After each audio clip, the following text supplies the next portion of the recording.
Well, good evening. Welcome to Budmore Lanes. We're getting final practice shots in here for the PBA50 Players Championship. First match here tonight. You see on the lanes right now, Tom Hess and Dino Castillo. I'm Craig Elliott along with Tom Carter here on the call tonight. Tom, we've got some guys who have been in this building before, and first time here for Dino Castillo. What's the conversation you've had with Dino like here tonight?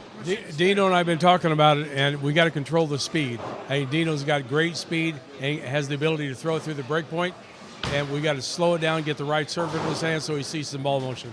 And Dino's got quite the gauntlet of players to go through. A couple Hall of Famers, past champions here in this building. We got Pete Weber, we got Tom Hess, been here 3 times, defending champion John Janawicz as well. Oh, yeah, because the winner of this match has got to go on to Pete Weber, which, you know, he's got 105 PBA titles, 37 national titles. He's won here before 2 years ago. After that, Michael Haugen, tournament champions player. He's been here before. And then we got to go to the defending champion, John Janawicz. And John only led this tournament by, 500 or 600 pins, something like that at the end. He dominated qualifying. He really didn't have to bowl the last 2 games. He was ahead by that far. These players are ready to bowl. We're getting out to the booth, bringing this final right here, right now. Thanks for watching.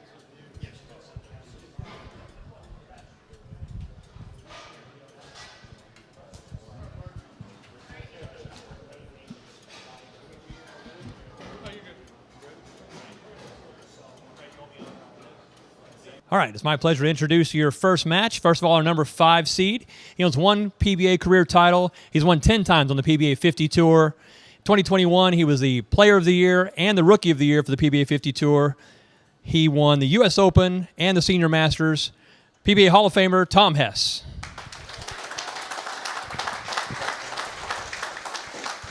In the opening round, he'll be facing a 1-time PBA Tour champion, winning the Masters, Senior Masters in 2022. From Highland Village, Texas, please welcome Dino Castillo. Dino has elected to start the match. Gentlemen, the lanes are yours. All right, here we go, Tom. So Dino looking for his second title. He's been out here, 3-4 years now. Only the 1 title. Kind of a surprise to me. The Masters? Well, yeah, but that's his only win. I know. And I think it's just because he hasn't bowled that much. But Dino's ability to actually dominate the lane is incredible because he has more speed than any senior player out here and probably a higher rev rate than just about any senior out here. The biggest thing he's got to control today is his speed because we're bowling on a fresher surface than we just came from and a little bit different oil. So and newer surface as well. Yes. Which means what to the players? Newer surface, less friction. Friction is normally a bowler's best friend because you're looking for friction to get the ball to change direction. No friction, no hook. I did have a little chat with Tom. He thought it was a pretty good look out there, but he's got some experience in there. He did say that the approaches felt a little tacky. Starts out with a strike. You'll see the old school scoring here as well, the old grease pencil. Burn your hands. There it is, strike a piece. Well, this is Tom's 3rd time here. I mean, he should know exactly what's going on. He's been here so much, but in his practice, when you said something about the approaches, he was, for whatever reason, sticking quite a bit in the practice, and he was having some serious issues. So hopefully that's gone away. A lot of people in the building. See him kind of scattering with the seats down lanes. Not all the way down lanes, so we don't distract the players down there. But this is a pretty packed house here at Budmore Lanes here. Most of them are sitting behind there's a glass pane here. It's like a 6-door glass pane. Most people are behind it. Obviously, you can see the people sitting along the sides.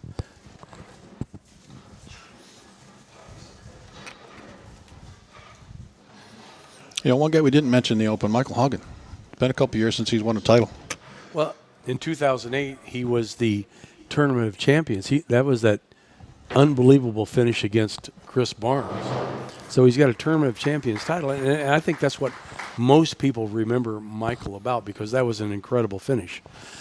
And now he's here again, and it's kind of odd because he bowled Pete on this pattern, well, in this house rather, and actually beat Pete to go on, but didn't win the tournament.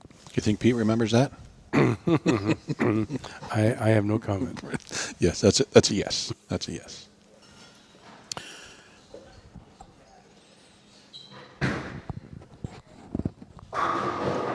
So Dino strike spare, double for Dino.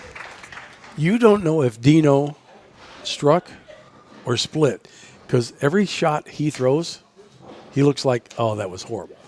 Impossible to read off his hand. Impossible. But, it's all right. That's part of the mystique of Dino Castillo.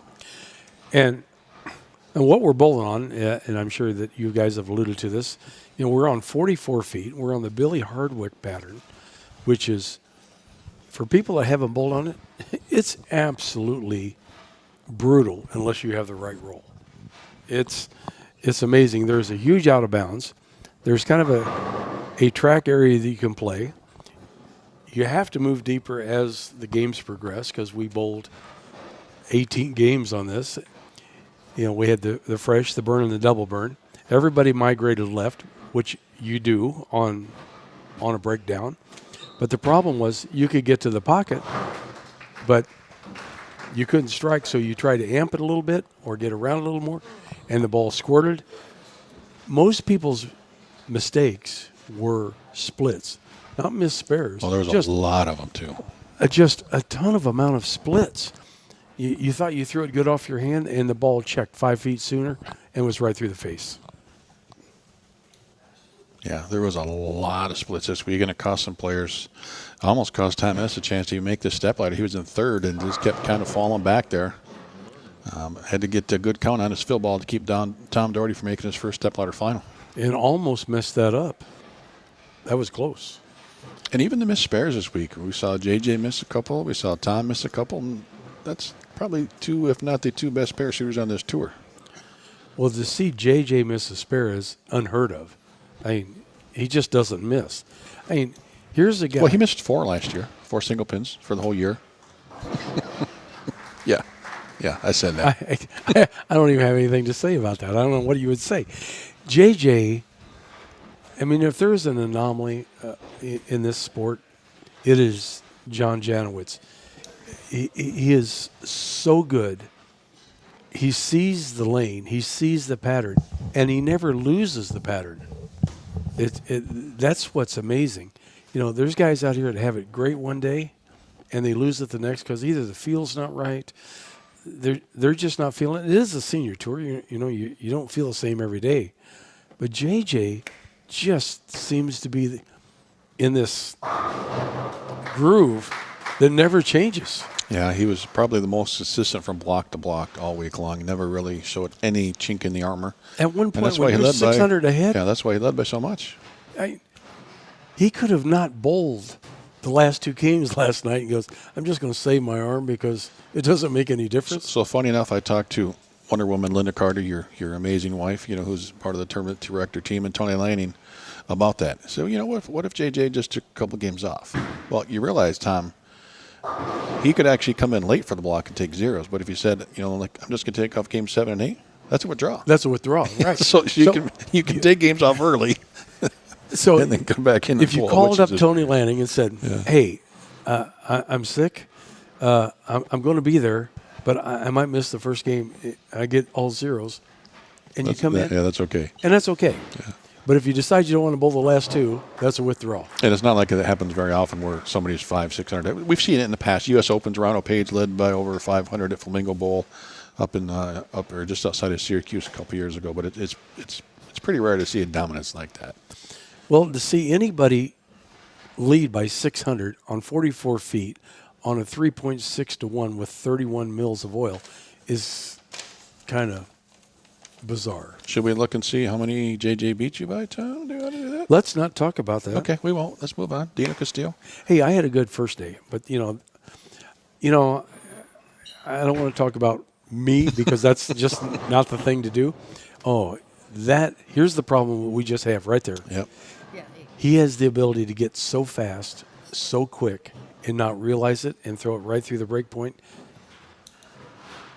210. And that's a couple differences we're seeing here, right? Same lane surface, but newer. So you mentioned a little bit less friction than what we saw over at Bowl America Woodbridge. How about a lot less friction? Yeah. And then also just connect oil, not connect with ice. Oh, that's kind of that's a heartbreaker when you cut it right in front of the 10. So remember on the pattern over at Bowl America Woodbridge, it was connect and ice. This is just connect oil. So again, a little bit different the way the ball is going to react. Different machine. And you would think We use maybe the take Atlas. a little bit of OB away because the ice is what kind of gives that out of bounds, right? It just speeds up. Well, all of the oil that I was talking to Eric, all of the oil that we've used, the 3, are very slick. And so it's going to seem like the ball just never wants to really pick up. So it's about it being able to control the speed off your hand. Mm-hmm. And when you got guys like Tommy Hess and Dino and JJ, guys that can throw it hard, now we're in on a surface that's newer, less friction, and they got to learn to amp it down. That might be the hardest thing they have to do. Oh, and then, by the way, you're in a stepladder for a major for 20,000, so your heart rate's already up a little bit, right? Right.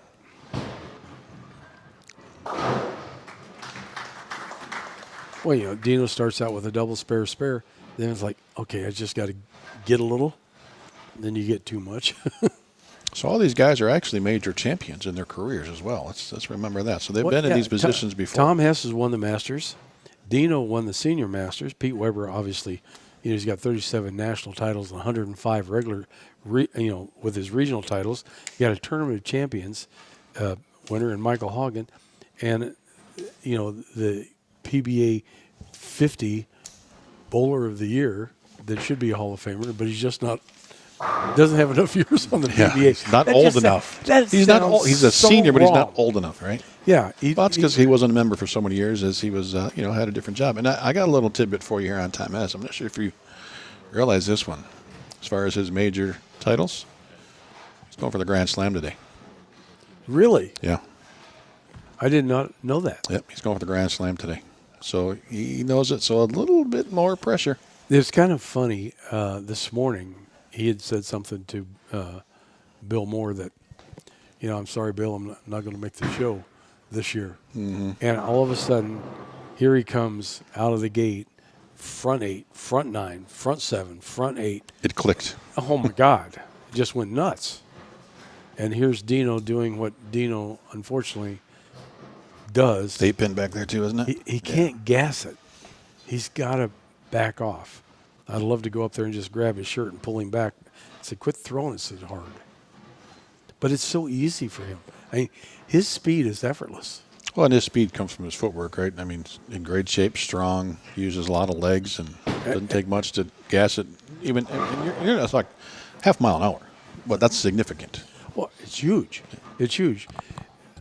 Even I just went brain dead. Eugene McCune's son, Kevin. Great speed control. Yeah, and you just mentioned it. It all comes from the legs, and Dino definitely uses his legs. Dino's got the ability, obviously, to throw it hard, rev it up, and loft the ball. And loft came into a huge play today. Sure. Look at Mika and some of the guys that were in JJ. They're getting the ball out on the lane. They were getting it past that part of the lane at Bowl America that was given by guys that I guess what I want to call a fake read. They thought that it was clean off their hand, but the ball just picked up just soon enough that it didn't finish on the back end. Or then they tried to hit it and it went right through the face. Yeah, and that was kind of a light mixer, but it hit a lot harder than a light mixer for Dino. Maybe a little too late here. These couple shots from Tom Hess here can pretty much lock up this match. Was it just a couple spares? Well, 3 spares, so it's at Dino 99. can shoot 224. Okay, still got a little bit of a ball game. Yeah, there's anything can happen yet.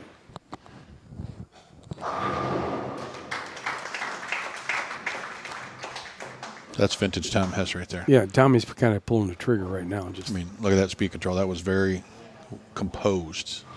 It's different from when you're talking Dino, where he just gets a little quick, a little fast with the feet, and just gets a little quick with the speed. Tom, great speed control there. 249 possible for Tommy Hess. Yeah, pacing 209. Max score, as you mentioned, for Dino, 224.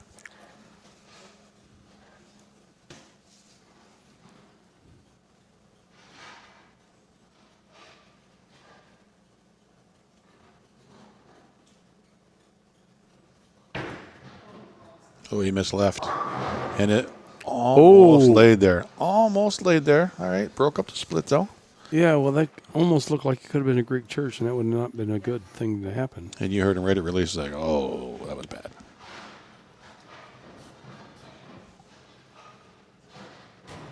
So here's something I got to read from our lane man. Okay. He goes, I decided to run a 2-pass pattern for Bill's house. This means I first cleaned the lane and applied a very light base of coat of oil for the pattern length of 44 feet. This is an effort to create a very light buff out area we had at Woodbridge in the last 6 feet. Mm-hmm.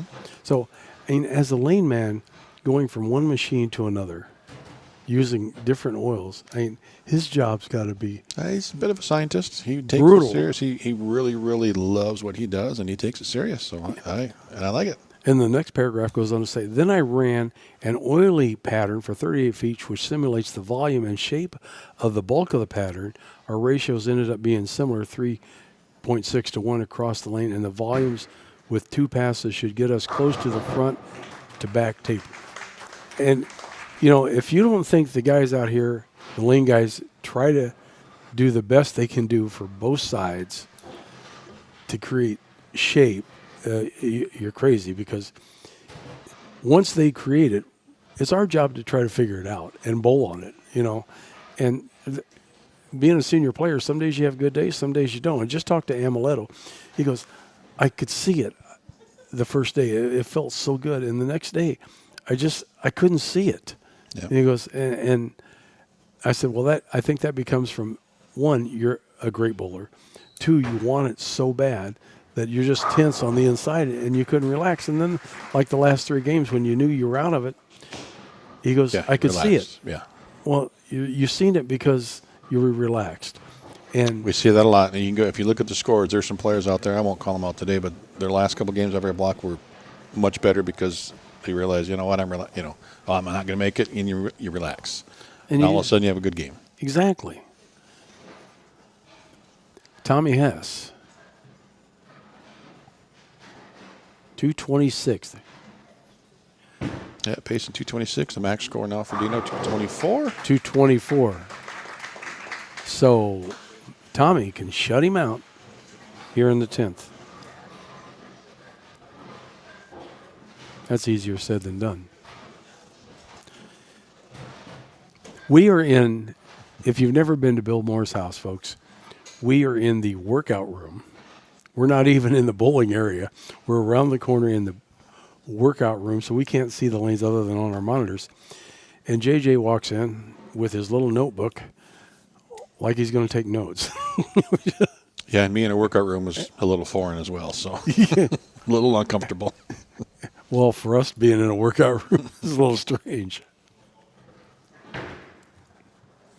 Could be that ball just set up. I thought it was going to be high off his hand. But the last couple days over at Bowl America, down lane, you got the markers down lane, 1 on 15, 1 on 10 on the right side, same thing on the left. But the magic number to strike was if you got your ball to 12. Down lane, don't hit the marker. Hit 12, because once you hit the marker and 9 on the outside, unless you just got extremely lucky or a boatload of revs, the ball wiggled and you left junk. 12 was the magic number, and that's what Tommy Hess just hit. And this one right here, Tom can get 226 to Dino's 224. So striking 9, Tom's a winner.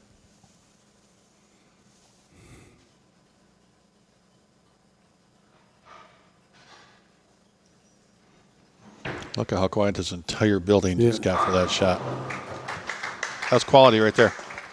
Now he's crossing 15, 16 at the arrows and taking it to 12. Yeah, he's not letting it go too far right, though. You know, That he is- saw Dino shots. Don't leak it.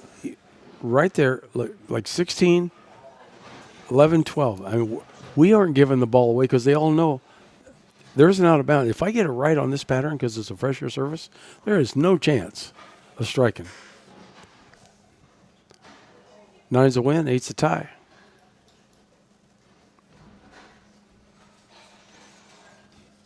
Similar to where Tom was just to make this cut, and he needed 8 on his fill ball the final game just to make it to the step ladder.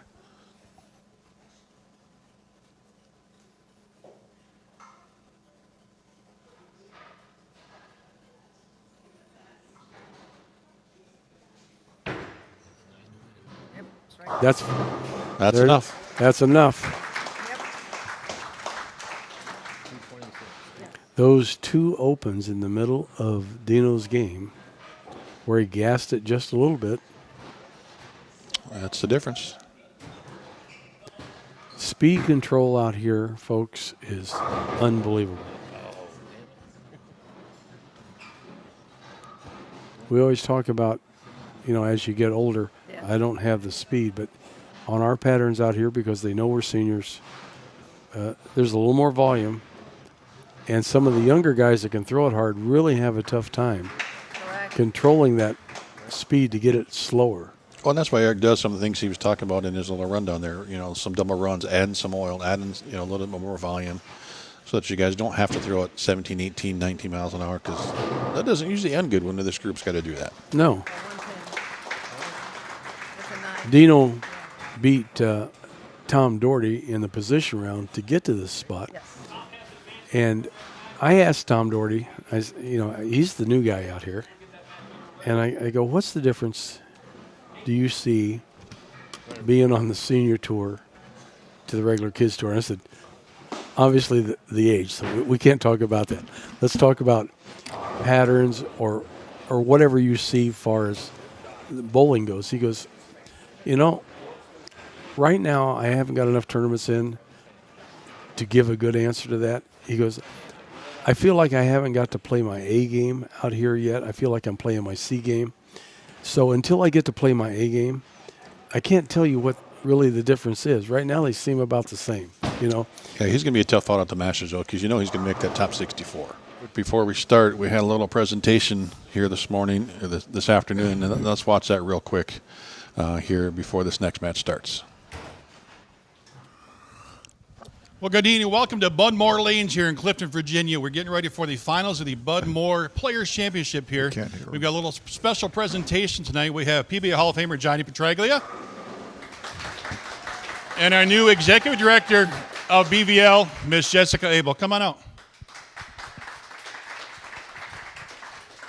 Thank you, Jessica. The BVL was started in 1942 by a women's bowling league in Wisconsin, and to raise money for care packages for the troops overseas, and it's been going ever since. And I'm going to let Jessica explain what's happening tonight and tell you more about BVL and the person that was like the mainstay for us in BVL. Jessica Alba. Thank you, Johnny. I'll hand this over to Johnny. So tonight we would like to award Bill Moore the Helen Duvall Service Award for BVL. This is truly our highest honor. Bill, for the last several years, has gone above and beyond for our veterans. So on behalf of myself, the entire BVL board, and the veterans that we serve, we just want to thank you and honor you tonight. Not only for what you do for our veterans, but also you and Kate opening up your home each year to our board. Your kindness and generosity that you guys continue to show is just truly incredible.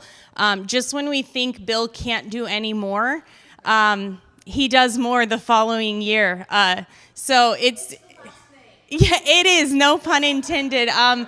So, Bill, we originally planned to honor you at Bowl Expo in July here in D.C. It seemed fitting, but you're going to be in Ohio bowling the PBA50 stop, is it? Yeah, World Series. So we thought this would be a perfect opportunity to honor you tonight. So from all of us at BVL and the veterans we serve, we truly thank you and Kate for all that you do. So thank you.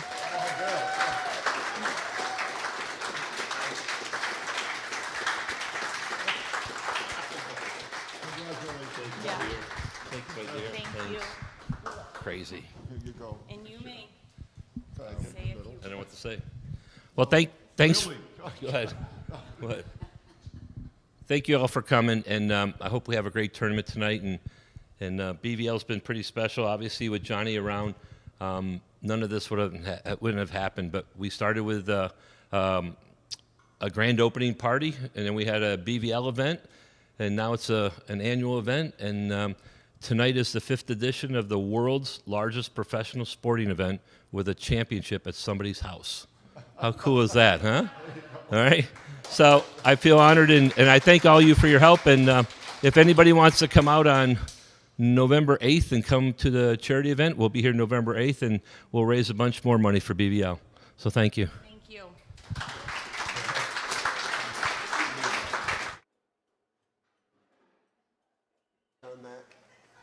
All right, good stuff there. The match is underway here. A couple shots in.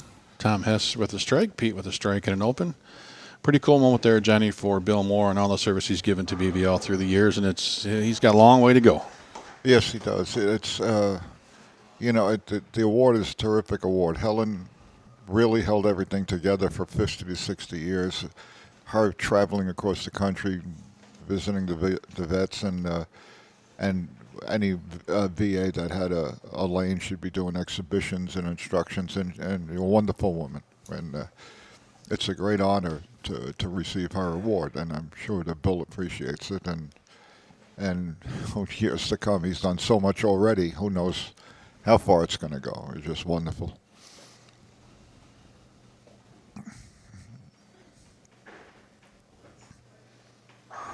So Tom's starting to get a little comfortable out there. Yeah, I'm going to say, it doesn't look like Tommy's missing a beat. He's playing the same part of the lane that he just won the previous match off of. He's playing like that 16, 17, right down to 12. He's keeping the ball tight in play and not giving it away on this fresher surface with the amount of oil that's out there.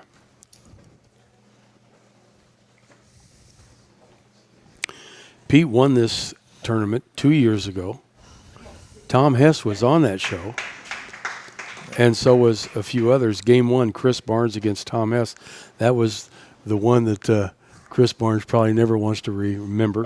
Yeah, but we're going to keep reminding him of it, though. He shot 116 to Tommy Hess's 198. Troy Lent, who hasn't been out this year because of injury, shot 279 against Tommy Hess's 204.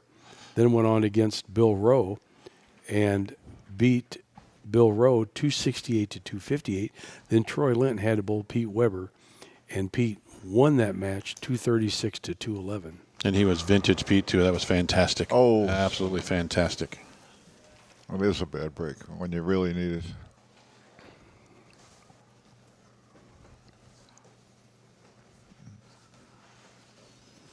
You see Hess off to an early lead.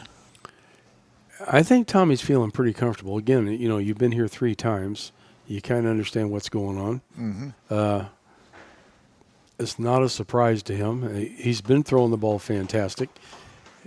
And today, when we didn't think he had a chance to make the show, with 8 games to go, he came out of nowhere with, you know, the front 8, front 9. I said this earlier, front 7. It seemed like every match, it was just unstoppable.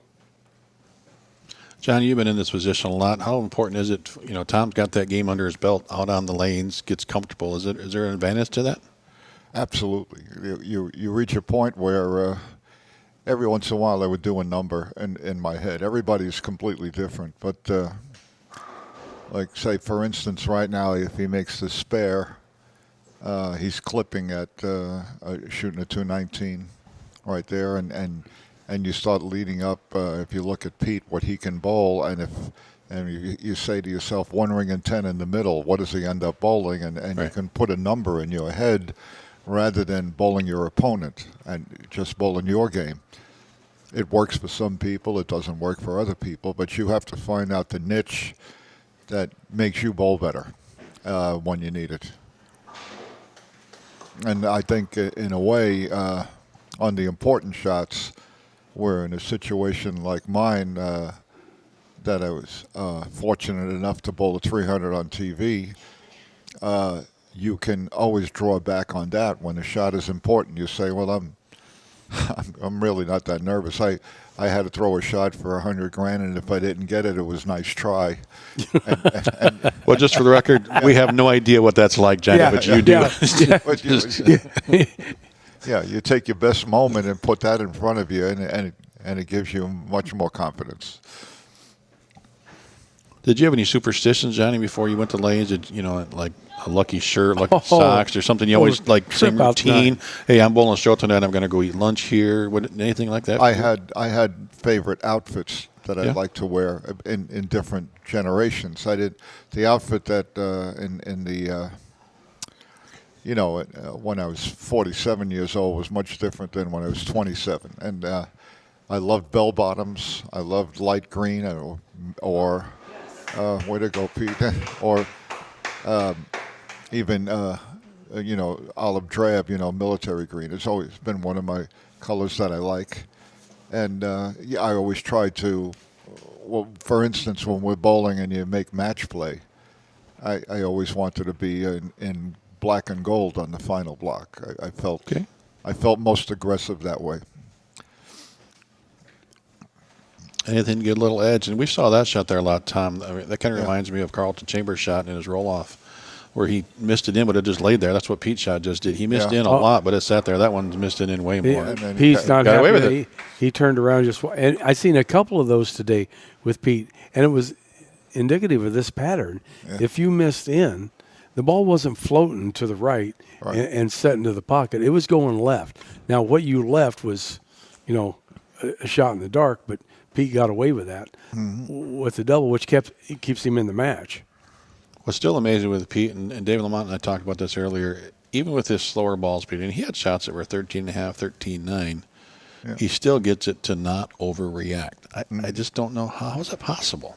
That is the wonderful release that Pete Weber has. Absolutely. To be able to get around the side of the ball, that 90-degree axis rotation, pretty much 90 degrees, that we like to call it, which allows the ball to not read the front of part of the lane. Because if the ball is rolling forward, it's using more surface of the ball, and it grabs the lane sooner. But when you get around it, it floats to the side, and it gets down the lane. And when his ball slows down, it changes direction, and it keeps going that way. It never stops.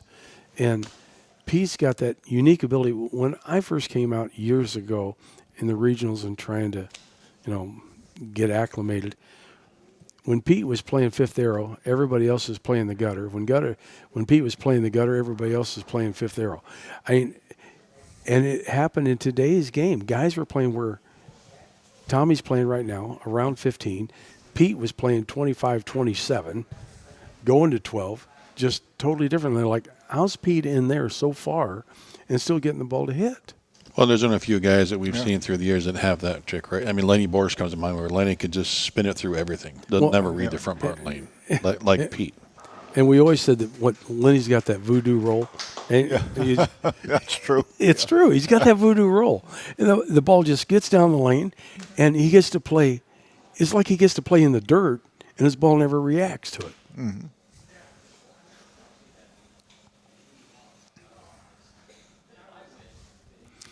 This is the only thing that is going to hurt Pete here is just the fresher surface, I think. A little more speed on that one. Make sure you got it through the fronts. That was Pete today right there. Right there, yeah. There were so many games that looked like Pete wasn't going to win, and all of a sudden that happened. So he's still got 244 out there, doesn't he? Yep. 257 for Tom Hess, so we're still lucky. Yeah, but when Pete gets in strike mode, you need to be worried. Well, can you get the corners? I mean, just if he starts getting the corners, those little late 10-pin trips, then that's when he's tough to beat. Uh-oh, that was in again. And he got the break. That is twice. Again. That's twice on that lane. He's missed left and got the break. Now, as a bowler, I got to ask you this, Johnny. As a bowler, if you're watching this, does that get in your head? A guy throws two Brooklyns at you? I'm pretty upset. When it's such a critical shot, because if the pin stands up, then he can only bowl 223, which means Tom Hess would only need a double. Right. By carrying that pin, it changes everything. Changes the whole thing. He can't lock him out going into the 9th and 10th, no matter what. So Do you watch your opponent, or do you not watch your Oh, opponent? I always watch my opponent. I wasn't jinxed or anything like that. I never felt, I want to see how. Well, obviously that didn't bother Tommy Hess. All right. Oh, yes, it did. Yes, it did. Just a little. You think it did? He amped that up and fired it in. Yeah, that was stick and phase match. This is going into 1-3. It ain't going Brooklyn. Yeah, this is the kind of thing of depending on how people think. If I strike them and I can't be shut out. If I don't strike, I can, and that's the last position that you want to be in this late in the game. Hess can bowl 237. And No, 257. 257. I mean 257, and Pete could bowl 244. Yep. Right. Yeah. 244. Yeah. So if Tom strikes here, Pete cannot shut him out.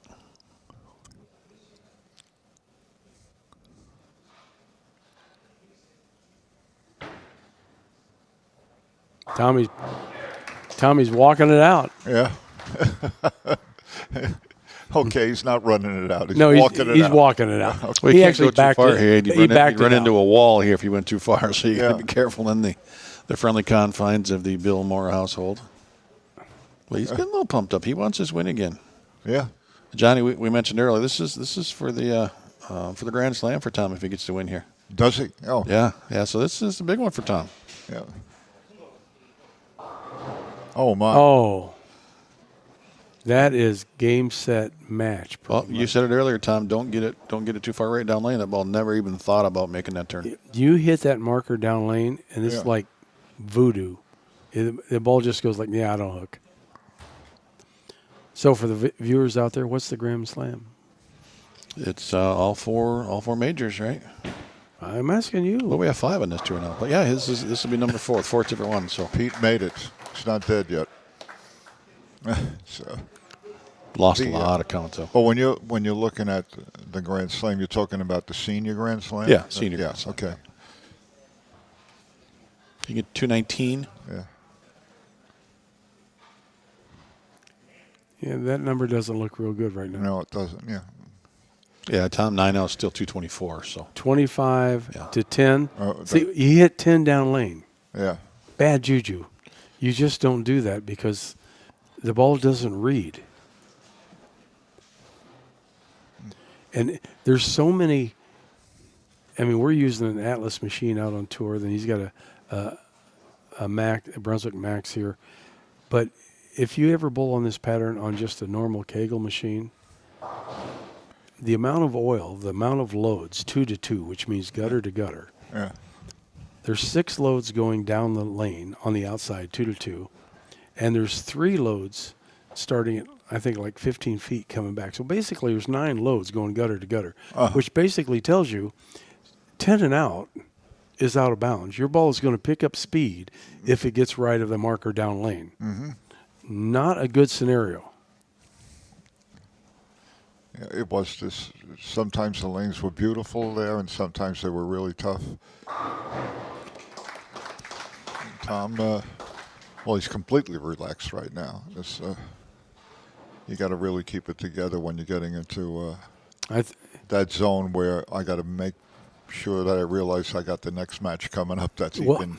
The next match is going to be, I think, is probably his tough match, just for the fact that Michael Haugen can play as straight as Tommy's playing it right now. So it could be just a trading of fist punches this next match.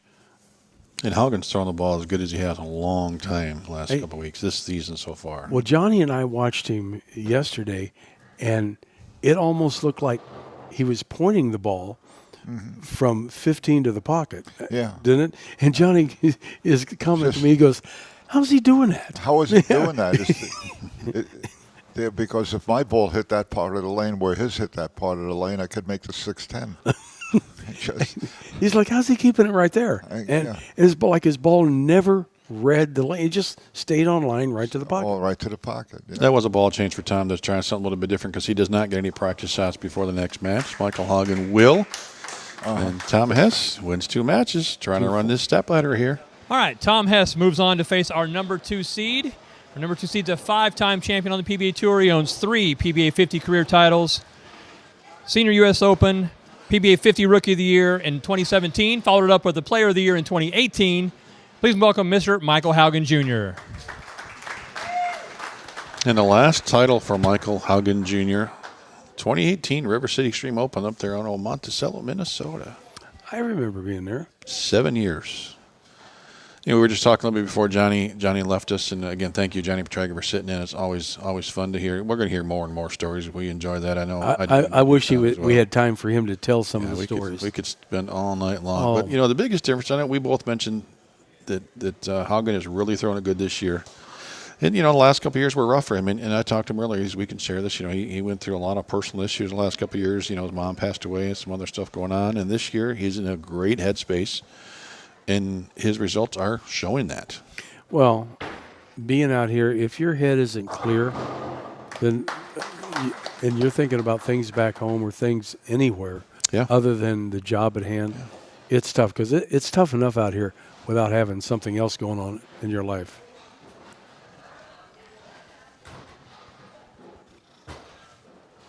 I got a buddy of mine he bowled this tournament. He got a super senior or a super duper check, and he's on his way home. He got home just a little while ago, and I got the call.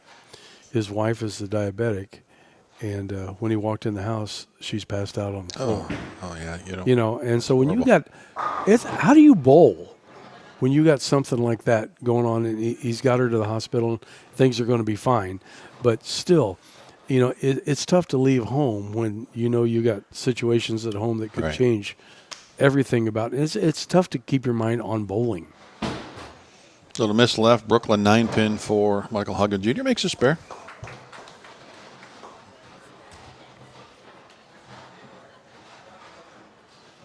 Yeah, and that was kind of funny too with Johnny talking to him earlier. You know, and he's just always a competitor, right? And he's thinking, I almost got that super senior check, but then he said, Charlie Tapp backed out of the regular checks to take it away. Like Charlie took it from him. You know, he's like, damn it, Charlie, what? You know. But yeah, if Charlie would have stayed in his the regular number, then Johnny would have got a check. Always looking for the check. And I mean, he's cashed in 7 decades, so there's that. So I talked to him about that the other day. So another 5 years, then you can cash in your 8th decade. He just kind of rolled his eyes like he's like, I'm not going to be pulling that. No, not happening. But never say never. You never know. We did have an 80-year-old in the tournament this week. Is that Gene? Richard Felton. Oh, Richard Felton. Yeah, that's He's right. He's 83. That's right. Richard Felton. He made it through 2 squads. It was 6 game blocks. He made it through 4 games to the last block, and the poor guy just ran out of gas. Yeah, he's bowled quite a bit out here. I remember Richard quite a few times. Yeah, Tommy, he's just taking names right now. I think he knows about that. Well, he told me about it. So he told me about it, so I know he knows about it. Yeah, no question about it. There's no doubt that he knows about it. Remember when he was going to become eligible for the Hall of Fame? Yeah. Every tournament was about, this makes me Hall of Fame eligible. Took him a couple tournaments, but he did I win this makes me Hall of Fame eligible. Yeah, beat Brad Angelo, I believe it was, to become eligible at Lightning Strikes, and then Brad won the tournament there this year.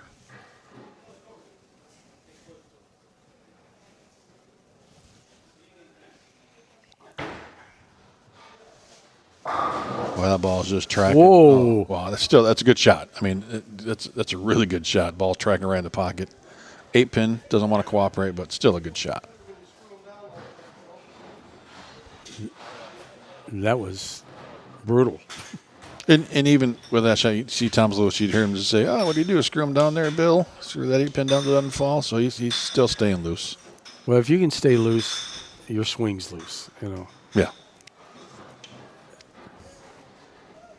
But if he wins this match, he's got to bowl somebody that is absolutely, I guess, the Iron Man of bowling right now. It's just, that guy's just not real. Well, when we talk about Janawicz. best players on this tour, it's one. I mean, again, if Tom makes it the final match, it's 1-1A with him and John Janawicz. Right? I mean, they both won 5 times last year, right? And they both seem to make like every show, and they're in the mix constantly. Well, realistically, it's the same guys. We talk about And I don't know what else we can talk about because a lot of times it's the same guys making the show. Yeah. And we're saying the same thing. Oh, yeah, look at our sheets. This is on that show. Hess is on that show. Hess is on that show. You know, back-to-back for JJ. That looked like it was right through the face. Bucket crumbler. Well, his first shot, I remember, went Brooklyn for the 9-pin, and that one was just right down the middle. So that's 3 shots now against Tom. 2 Brooklyns, the last one. Remember for Pete. No, that little squasher for Haugen. Michael Haugen bowled right next to me in the tournament, and he used that ball, that duo, on the right lane, and he used an origin on the left lane every game, every squad for 18 games. He used 2 different balls.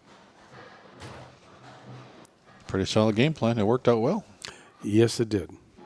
But you and Johnny were talking about how direct he was playing, and I noticed that too, but what was surprising is the pin action he was getting as straight as he was throwing it. Exactly. I mean, those should have been flat 10s all day long every day, and they were just blowing up racks. That's got a chance. No, it doesn't. Just for the fact that OB. He got it to the OB.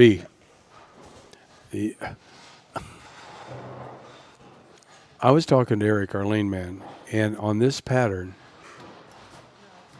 literally, if you get it there, 6 is the out of bounds. 6 to the gutter. So you got 6 boards to the right that your ball should never hit because that's out of bounds. That's the gutter. The ball's going to pick up speed and go straight. I don't care what kind of hand you got. It's like Tom throwing the Equinox. Now, he threw that Equinox because he was to the right of me about 3 pair, but on the fresh, in the morning, where everybody was throwing big balls, had something sanded in their hand. On the 3rd day, he was on the morning squad. He's throwing an Equinox doing exactly that. Now, where that comes into your mindset is absolutely befuddling to all of us because every player out there had some kind of a big asim ball or a big symmetrical ball with some kind of surface on it because of all the volume trying to get the ball to read. Right. And here's Tommy throwing an Equinox, which is a pearl ball. You hear him yelling push. Got it in a little bit. 3, playing there. Just 9-pin there. No, looks like, yeah, the 9-pin is hiding back there. Yeah, Makes this 3, 6, 9, 10. much more difficult. That is the nastiest spare on, I think, any tour. So with the out of bounds, just like we saw with Haugen, you can't try to hook it at it because it's going to escape. No, if you and a lot of times you want to throw it to the right and hook it back in so that you hit the 3, 6 and it takes out the 9. It's over there. Let's see if Tom can make this. Great spare shooter. Going to drive that right into that 3-6. That was perfect. Textbook. He never Yeah. leaked it down lane. And he to let the up on right. speed a little bit too, though. So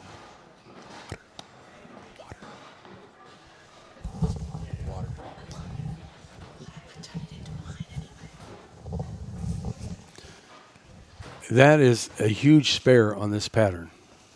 yeah, it's like making a split. Well, because obviously most of us want to send it a little farther right so that you make sure you get out the 9. That was a great shot, especially under this kind of pressure. It's like how moving right, way right, and same result through the face. Because you know you're going to be bowling the next match, which it looks like, for $20,000. $20,000 first place, $11,000 second. So it's a $9,000 pot game. All right. Where do I sign up? And PBA.com. And it's tournament. yeah.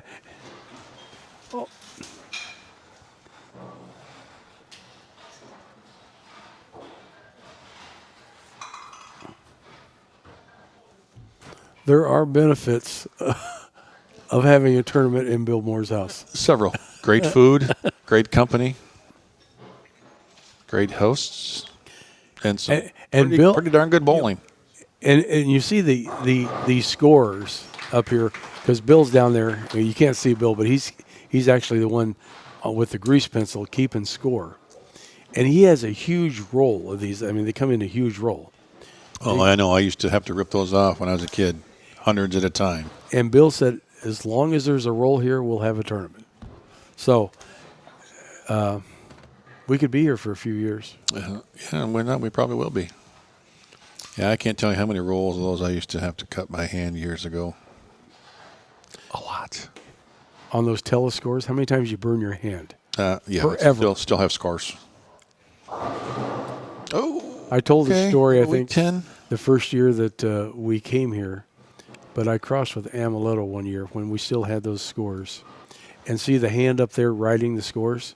Amaletto would be on the approach, and you'd tell the scorekeeper, keep your hand off the telescore while I'm up there. You can see it. And you could see it, especially at this bowling center because the telescores were so far up. We went through 4 people on our pairs keeping score because they wouldn't keep their hand off of there, so Amaletto requested a different scorekeeper. Well, with that 9 spare, Haugen has a chance to take the lead. He can get a chance to tie double, and he can tie this up. It's hard to see from our angle here because we're in a different room, but I think Tommy's still throwing. Yeah, Tom's ahead of I'm sorry. There's one frame off. Yeah, still an Equinox. Haugen looked like he made a ball change and a line change and kind of had the same result. So Tommy Hess can shoot 248. Haugen can only shoot 220. Yeah, 228. Yeah, I was trying to give Michael an extra frame. I'm sure he'd like to have it, but Tom, I'm not sure Tom will let me do that. I was talking to listening to this here, and I'm going, your math is wrong. Kind of at an angle here, and these older eyes, not as old as yours, but they're older. Thanks for the reminder. You're welcome. Happy 75th, by the way. Hey, I'm almost a frog, so next year. Is it next year? Well, yeah, I could be 70 next year. Could be. Yeah, it could be. Hopefully, I make it there. Yeah, you like your odds? Yeah, I do. Well, as long as my wife keeps trying to keep me healthy. Yeah, the new parts are good. It's Linda you got to watch out for. Same result for Michael. Everything he's got is going right on the face. Is that just his footwork? What do you see anything? No, it's not his footwork. He's just not seeing it. He knows the lanes are tight. He doesn't have the friction he had at the other center. And I think he's trying to thread the needle, and he doesn't trust what the ball's going to do. He's trying to play it as tight as Johnny and I were talking about earlier, just right to the pocket, and it's not working because he had friction at the other place where the ball would tip up, and his ball's not tipping here, so now he's even trying to point it more, it looks like, from our vantage point, and it's not working. Tommy's playing it more straighter down the lane and letting the ball kind of read the back a little bit, which is a ball speed thing. Well, I guess I always wondered, too. Michael doesn't wear bowling shoes. No, seeing him miss left a lot. Is he just sticking a little bit? Could that cause that? That could be because if, in shoes, sometimes your shoulders get ahead of your knee. And if your shoulders get ahead of your knee at the point of release, your right shoulder is going to roll forward. And we talked about this with Walter just last night, that if you get too far forward, the shoulder rolls forward, and you're going to pull shots. And I think that can happen in tennis shoes because unless your timing's pure, you're coming to a dead stop really quick. And he's done it for years. He's used to it, but still, we're talking, he's just missing just a little bit, and it's really amplified at the back of the pattern. And Brad Angelo's the same way. He bowls in basically tennis shoes. They're bowling shoes, but they're rubber on both sides. My knee hurts just thinking about that. Yeah. After how much you spent on years, no chance you're doing that. See, 3 knee replacements. Let's see. Stopping that quick just gives me chills.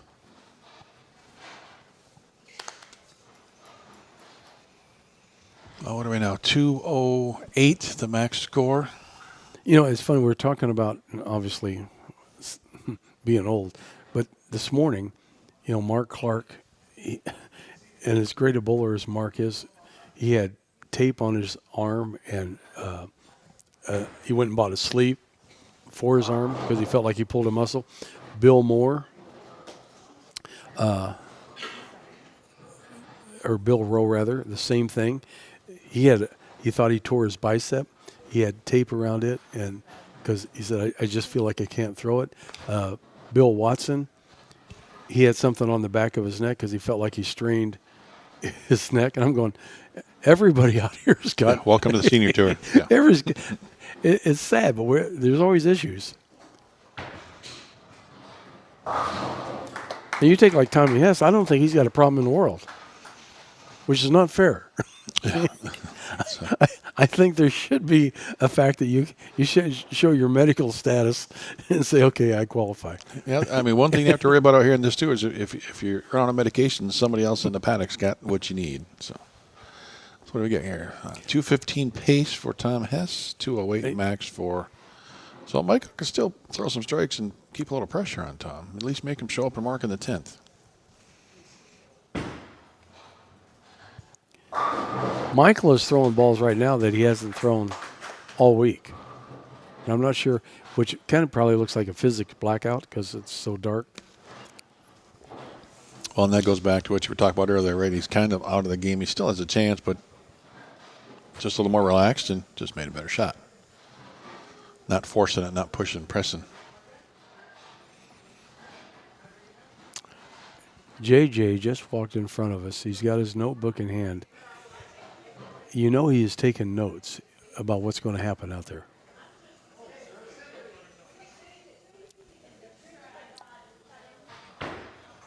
That's in again. That one That's right there, exactly though. right there. Yeah, that's a shot from this week. That's what Johnny and I were talking about right there.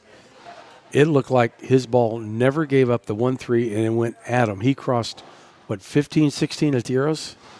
15 right on top, 12, 13 down lane. You talk about playing the tube right there. It doesn't get much tighter than that. And that's what got him to the show, doing that. Well, needs to do it a couple more times and see what happens. But right now, Tom Hess has the advantage. A chance to bowl for the title here again at the Players' Championship here.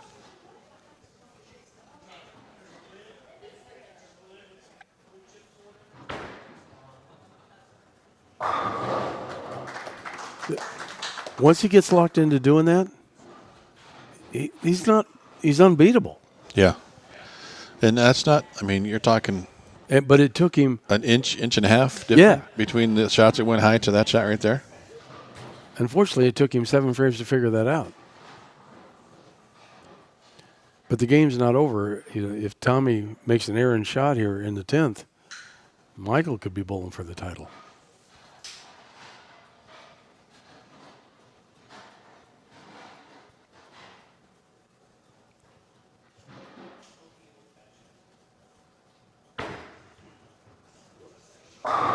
Well, Hess is going to have to get a mark. That doesn't become any more direct than that. Yeah, that's not fallback. That's no, just there's no dead fallback straight. there. That is just dead straight to the 1-3. And more power to you if you can do that. But that is a trick that most people don't have in today's game with as powerful as these balls are and as much as they want to hook. Well, I can throw it straight. I can't get it hook. Well, you throw it 22 mile an hour. Yeah. That's a difference. Yeah, but I'm not going to carry like Haugen is playing that line. That's a zero chance. All right, Tom Hess needs a mark. He knows it. Big, deep breath.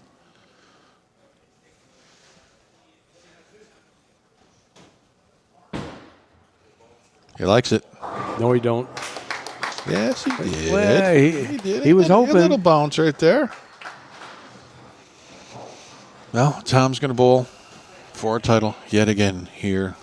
He's done it before. At Bud Moore Lanes. 2 for 2 against Haugen here in this building. Well, he bowled against Dave Johnson back in 22 for the title.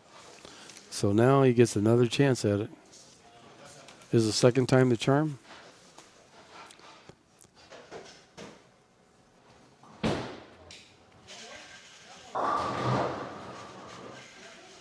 That was just a little experiment.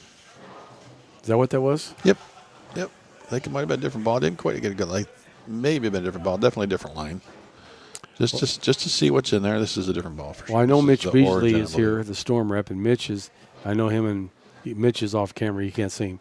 But Tommy's coming back talking to Mitch about maybe strategies. That's the new origin he just threw right there, just to check out, see what he's got.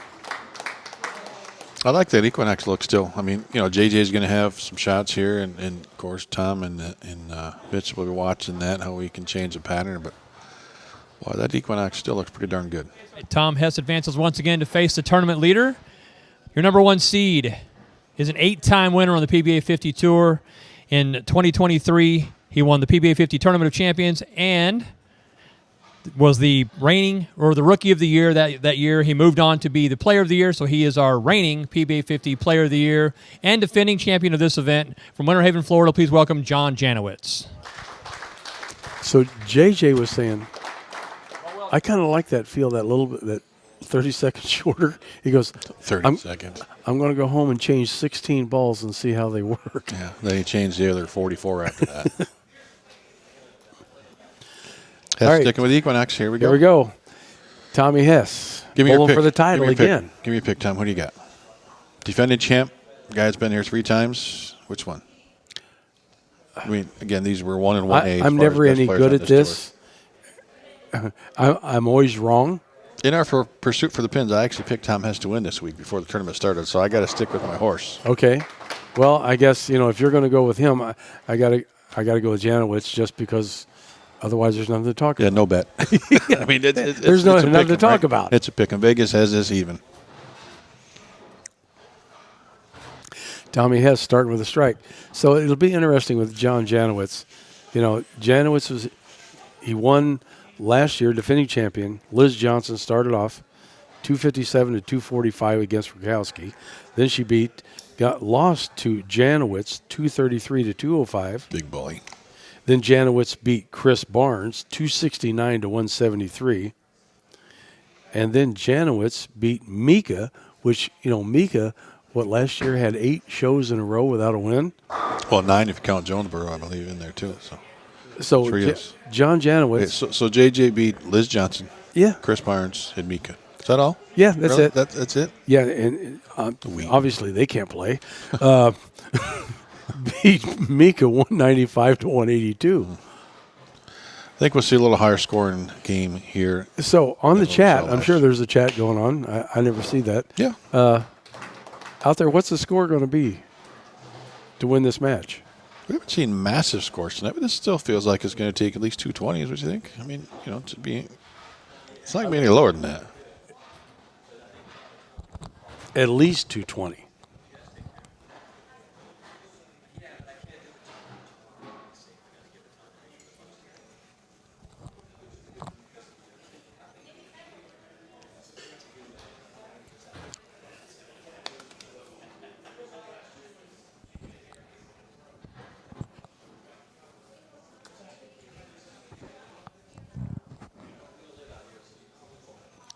JJ, I don't care if he's bowling good, and I can't say he's ever bowled bad, but let's say a sub-200 game, which never happens. He had 1 this week. His demeanor with his setup, hanging the ball down, getting set, bringing the ball up, nothing changes with him. Yeah, 42 games, 1 under 200, I believe, all week long.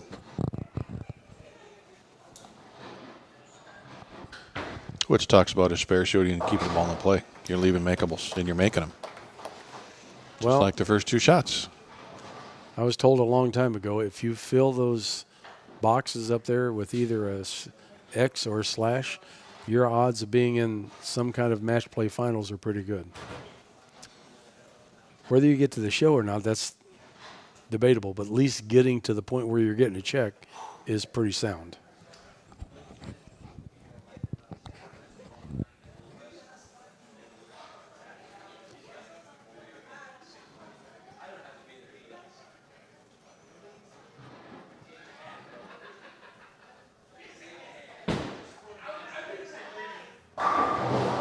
Tommy Hess hasn't changed a thing. He is still doing exactly what he did to get to this point. Yeah, he's locked in and just repeating. He did it today for 8 games, and he's doing it Let's look at the shot one more tonight. time. I mean, it doesn't get much better than this. And did you notice where that ball got to, which is kind of bizarre? It actually got to 8 down lane, which they played the part of the lane. And who bowls here only? Bill Moore, right? So I would think Bill probably, when he practices, plays around second arrow. So if there's going to be any kind of track wear at all, Yeah. would be around second arrow. But Tommy got that a little farther right down. You got it right at the marker down lane, which the marker is on 10. You got it to 8, and it's still flushed up. Yeah, when I bowled here on the house shot a couple of years ago, there was some OB kind of at that track area. It might be in just a little bit more, but not much. Ooh, tripping the 4. So that was like 16th, 17th arrows, and was high down there. It was like 13. It almost went through the face, but he got the break. Starting out with a front 3. What was that, 16, 12, 13? Yeah, never quite got it right, but you know what? The result is what he hoped for. The X's, it makes no difference as long as you get that thing in that box. Any bowler that tells you they would not take 12 Brooklyns is a liar. To win $20,000? Yeah, to win $20,000 to win a title. I mean, you may not be happy with it, but you'll take them. Those things happen. Yeah, but you see where that ball exited the pin deck, it was like right of the 9 pin. That ball was not driving through that 1-3 pocket for John Janawicz. And if you watch John's demeanor, as he walked back, he was still looking at it like, I can't believe that ball didn't finish. I mean, that's kind of what I think's going through his head. No, I can't either. I mean, he's a surgeon. He carves up those patterns, right? You expect that ball to be making the right move, and that one didn't. John Janawicz is I guess this is probably a terrible comparison, but the only thing I can think of, because he's won so much in such a short time, he's the E.J. Tackett of the senior tour, you know? I mean, yeah, a little bit. I get what you're saying, but he's won a lot before getting here. USBC, Eagles, big events, state, so he knows how to win, but at this level, absolutely. Yeah, but you don't see those Eagles on TV like you see. No. But at this level against, this Hall of Fame caliber, I mean, we just talked about the players he beat to win last year. That's impressive, right? He beat Liz, Barnes, and Mika to win a title. That's I don't care what you're bowling on or what you're bowling for. That's impressive. It's going to hold. Yep. And that one overreacts.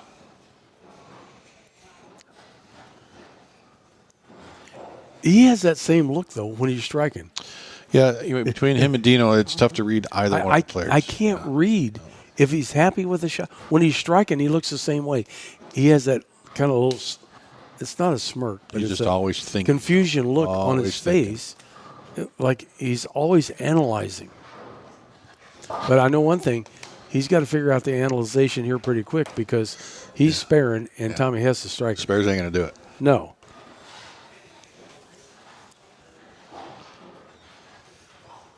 I know they say strike for dough, or strike for show, spare for dough, but right now you better start striking. Yeah. Because there ain't gonna be no dough left if you don't. No, I mean, like I said, this is a $9,000 pot game. $20,000 for first, $11,000 for second. I mean, on the senior tour, that's not chump change either way you go, but still, you want the title. And most of these guys are more about the money's nice, but they're more about the title. You know, just that's what I was thinking. These guys want the money, but they're bowling for titles, right? That's why they're here at this stage of their careers, 100%. Oh, did you see that? I saw. How? He's just thinking that makes up for those 3 Brooklyns thrown against me. What? You get 2 cards for that? What hit the 9? You get 2 cards for that, right? You picked up a split and a strike in the same shot? Wait, watch this again. Watch the 4 and the 9. Yeah, what hit the 9? That's the head pin. Something came out out of the back and hit the 9. From up above. He paid the pin boy. Oh, you know what? He's got a chance to make $20,000. It's worth a few bucks, right? What throw him the heck?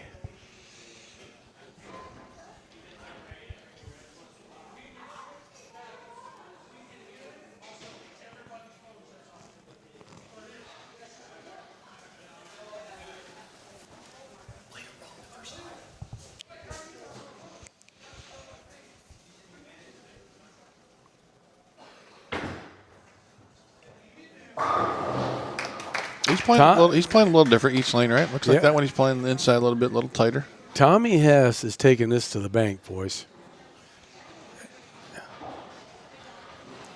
He's not scared. Oh no, not scared one bit. And, he wants us to be talking about him, right? This was Tom's tour before JJ showed up. Yeah, it was right? exactly. And then here comes JJ, and now he's got to share. You don't want to share. Well, I want my tour back. Yeah. Well, right now he's looking like he's earning it.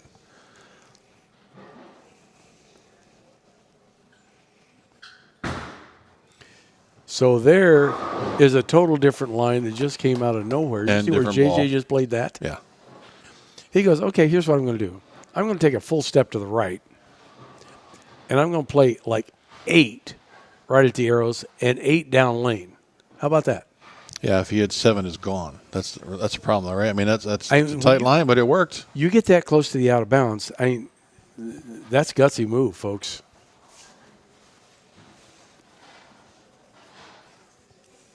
And we're changing launch angles. We're changing break. We're changing everything. You got to commit to this shot at this point in the championship match to make that big a move. You better commit to it.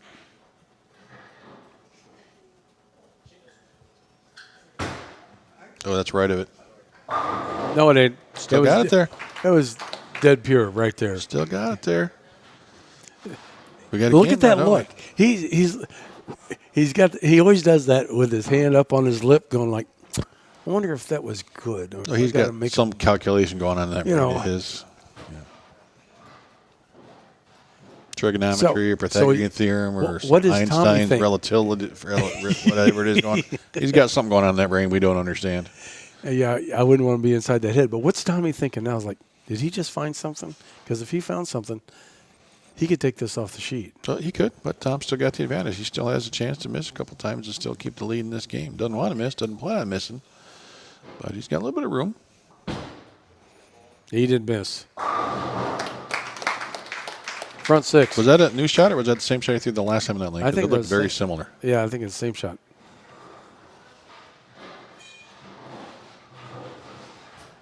He's getting it to like 8-9 now down lane. So it's opened up down lane. In the beginning, you didn't have that.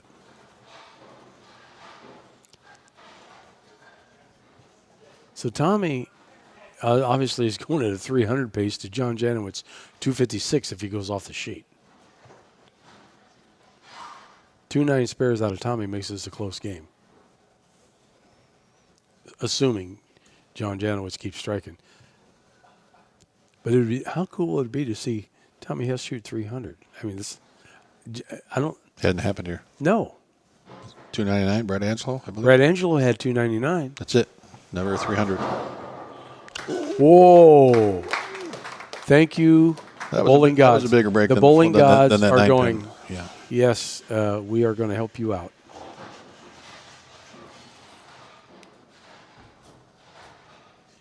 That was 17 to like 11, and that was on the nose going left. 3 pin comes off the sideboard, takes out the 610. Tommy Hess with the front 7. JJ, that was farther right. That ain't making it back. Almost. Almost. Almost don't count right now. That was farther right off his hand, and it never got back. And this pretty much is game, set, match at this point. 25, 45, 75, 05, 35. Yeah, it's Tommy Hess is sitting in 20 strong right now.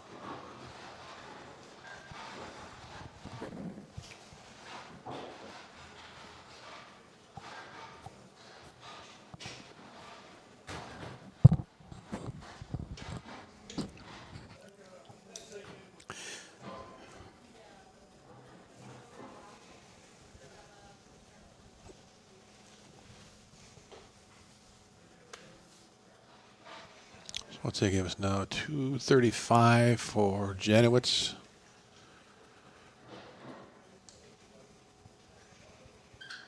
Tom's already in the 230s.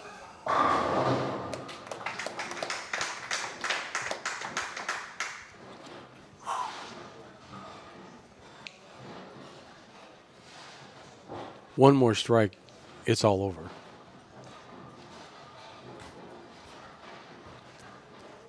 And I know what's probably going through John Janowicz's head. How did I get so tripped up? Not that 235 is a bad game, but it is when you got somebody at the front 7 at you. Yeah, I mean, Yeah, I mean, you probably put a number in your head, right? I need, I want to, if I can shoot this and lose, okay, fine. But you don't expect That's kind of like you what don't Johnny expect was someone to have saying front earlier. seven. Yeah, you Yeah. pick a number, but you never plan on your opponent shooting 300 against you, do you? No, We haven't seen that look tonight, right? It hasn't really been there. it's over. Another one, another nice little break. It's over.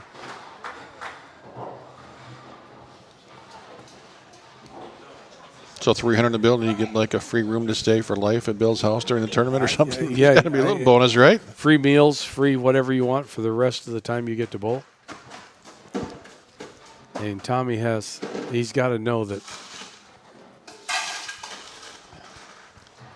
he's won, but now can I shoot 300? I know, I hear it. The background noise, but I don't think Tom can hear it in the room there, so that's good. Looking for 9.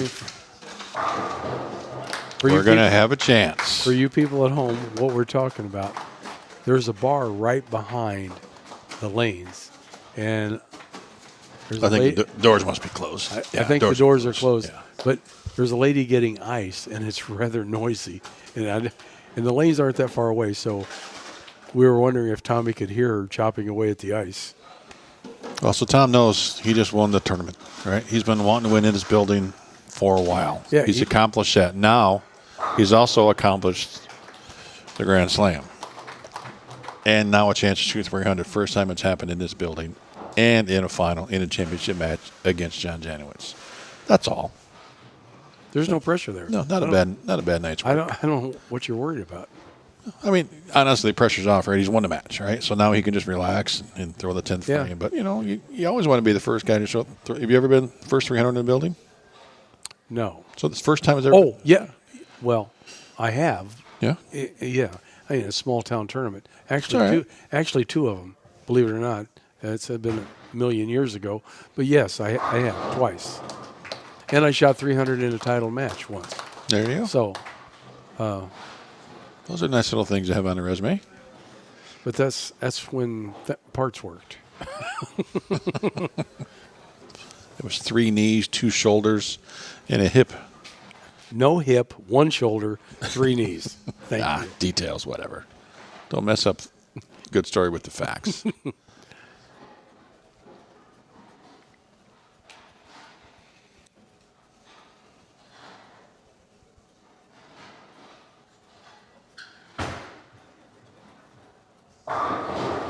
I think John Janawicz is kind of kicking himself in the butt by not moving out there sooner. But where in your train of thought do you go, everybody's playing 15 to 10, I'm going to jump to 8? In JJ's world? I mean, that's thinking outside the box. Oh, well, obviously what he was doing wasn't working. We know, we all see that. But still, that's when you know there's such a big out of bounds, you move next to it. Most people try to get away from it.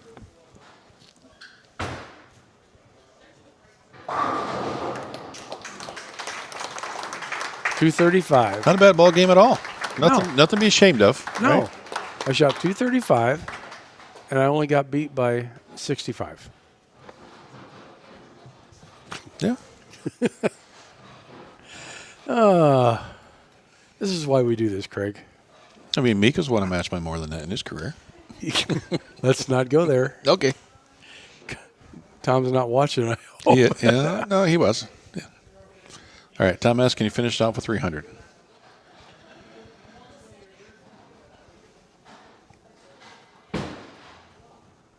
High. Flush.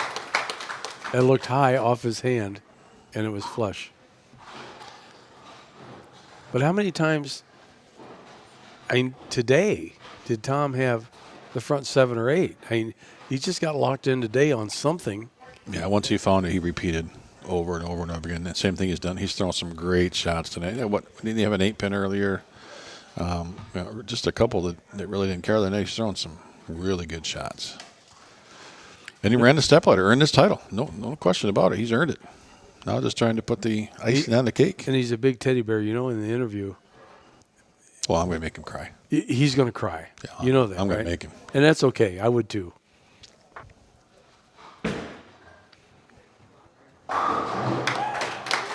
Uh-oh. Here we go. $299 is the title. So far, Bill Moore would love nothing more than to have a 300 shot in his building. We are down to the final shot.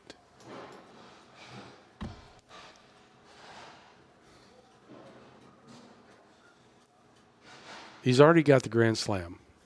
He's won the title. He's got the 20,000.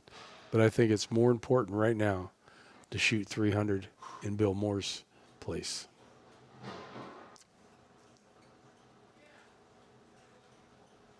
Off his hand. Could be.